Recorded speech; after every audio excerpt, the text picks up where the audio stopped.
नमस्कार दोस्तों, इस वक्त हम हैं हरिद्वार में भारतीय किसान यूनियन का चिंतन शिविर चल रहा है। 16, 17, 18 3 दिन का ये चिंतन शिविर था।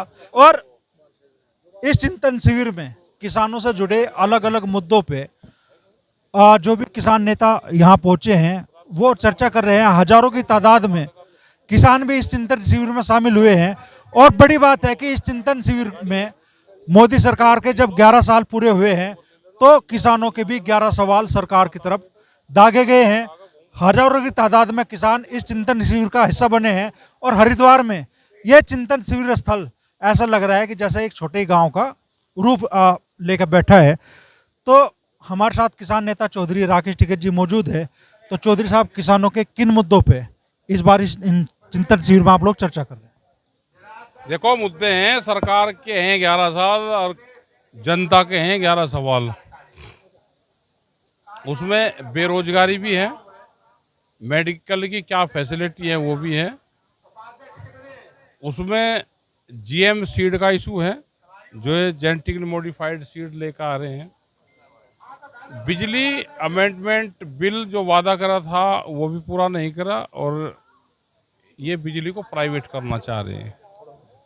बिजली प्राइवेट का अगर ट्रायल देखना है तो Agra Toronto company, greater Noida, वो प्राइवेट सेक्टर में अभी बिजली है। एमएसपी गारंटी कानून, स्वामीनाथन कमेटी की रिपोर्ट ये है। यहाँ पर गन्ने का क्षेत्र है तो गन्ने का रेट नहीं बढ़ा और बहुत शुगर फैक्ट्री में पैसा बकाया है। क्या सरकार ने इस पर कोई काम कर रहा? जिस तरह से सरकारी स्कूलों को भी धीरे धीरे बंद कर रहे हैं, टीचरों की भर्ती धीरे धीरे बंद है। जिस स्कूल में 50 से कम बच्चे होंगे वे स्कूल बंद होंगे, तो वे सब प्राइवेट उसमें चले जाएंगे स्कूल आने वाले टाइम में। तो क्या इस देश को प्राइवेट संस्था चलाएगी? सरकार क्या करेगी फिर? हवाई जहाज private, rail private, school, hospital, तो सरकार क्या कर रही? फिर सरकार देश को बेचने ही आएगा सीधा। ये हमारे सवाल है किसान के। चिंतन शिविर में क्या आप फिर इन सारे मुद्दों को लेकर किसी बड़े आंदोलन को लेकर भी चिंतन कर रहे हैं आप लोग? और ये चिंतन ही तो कर लिया, सबके दिमाग में आ गई कहाँ सरकार गलत काम कर रही है। यही तो चिंतन है। ये करा विचार की क्रांति, वैचारिक क्रांति। तो सबके विचार में आ रहा है कि सरकार ठीक काम नहीं कर रही। एक आधा काम बताया तो सरकार को 16 काम कर रही हो। सबको बांटने का तो काम जरूर कर रही, मतलब लड़ो। राजा ऐसा राजा हुआ करेगा भाई जो जनता को एक आपस में लड़ो। राजा मुद्दे दे रहा लड़ने के, तो ऐसा तो राजा हमने देखा नहीं। राजा का काम तो जनता शांत रहे, प्रोग्रेस करे।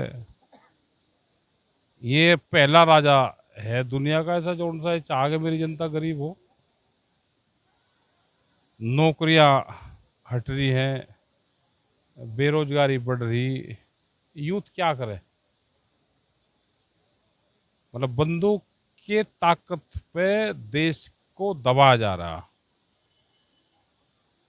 जो बोल लगा बोल पे भी बंदूक का पहरा है। जिस पार्टी की सत्ता है फिर किसान के सामने विकल्प क्या है? कोई दूसरा विकल्प आपको नजर आता है किसी? आंदोलन, आंदोलन है। अपना आंदोलन पर ध्यान दो, सत्ताओं के चक्कर में ना पड़ो। सत्ता वाले तो नहीं मिटेंगे, वे भी तो नहीं काम कर रहे कुछ। राइट तो है कि वे काम करते तो कोई दिक्कत थी नहीं। आंदोलन देश में मजबूत रहना चाहिए, लड़ाई लड़ी जाएगी। विपक्ष में दिखता है कोई ऐसा जो वाकई किसानों के हित में गंभीरता से चिंतन करता हो? उन्हें जब उसकी सरकार आओगी जब की जब देखेंगे,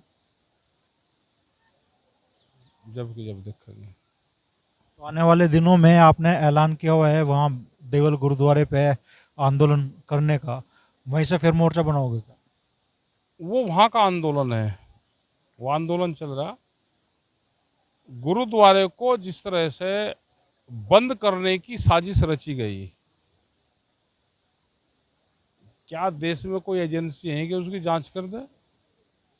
ये खुला में खुला कहो ना कि हमको गुरुद्वारा बंद करने हैं।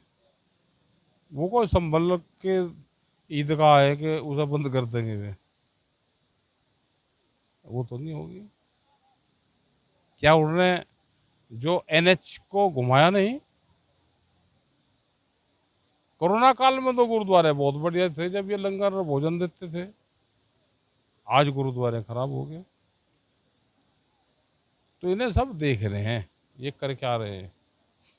ज्ञानी जैल सिंह जी के पोत्र आज यहाँ आए, मंच से उन्होंने खुला ऐलान किया कि भाई जहाँ आपका पसीना गिरेगा वहाँ वो खून बहाएंगे, संगठन का साथ देंगे। और बड़ी बात है कि उन्होंने पगड़ी आपको चौधरी नरेश टिकैत जी को पहनाई और कहा कि भाई अब वे आपको ही अपने परिवार का सरपरस्त मान लें। तो परिवार के सदस्य है ही। ज्ञानी जैल सिंह जब थे तो टिकैत साहब का बड़ा उनका वो रहा है, जब तक वे पद पर है तो बड़ा सम्मान रहे। फिर रिटायर होने के बाद में भी उनसे पारिवारिक वे रहे हैं रिश्ते। ये याद दिलाया उन्होंने जो चौधरी साहब लेकर जाते थे ज्ञानी जैल सिंह जी। टिकैत साहब तो जहाँ पे जाते थे तो गांव की बनी हुई चीज लेकर जाते थे, खास करके घी था। चौधरी साहब लंबा समय आप लोगों को हो गया किसानों की आवाज़ उठाते हुए, आंदोलन करते, लड़ाई लड़ते हुए, और पिछले कुछ सालों में जितनी तेजी से किसानों के नाम पे संगठन बने हैं, क्या किसानों की ताकत बढ़ने के बजाय कमजोर हुई है क्या? यह इस देश में इतनी जनसंख्या है, 140-45 करोड़ तो लिखत पड़ा, तो मैं 60 करोड़ ये 15 करोड़ ये वैसे होंगे बिना लिखत पड़ा। तो मैं ये कितने बना लियो, सबका पूरा पाट देंगे, ये सबका पाट देंगे पूरा।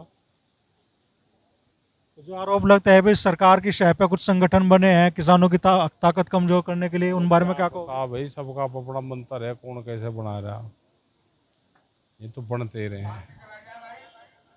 तो कल आखिरी दिन है चिंतन शिविर का, क्या बड़ा फैसला होगा? 10-11 बजे से शुरू होगा और 1 बजे इसका समापन हो जाएगा, क्योंकि लोग अपने घरों की तरफ भी जाएंगे। कल चौथा दिन हो जाएगा, 15, 16, 17 और 18।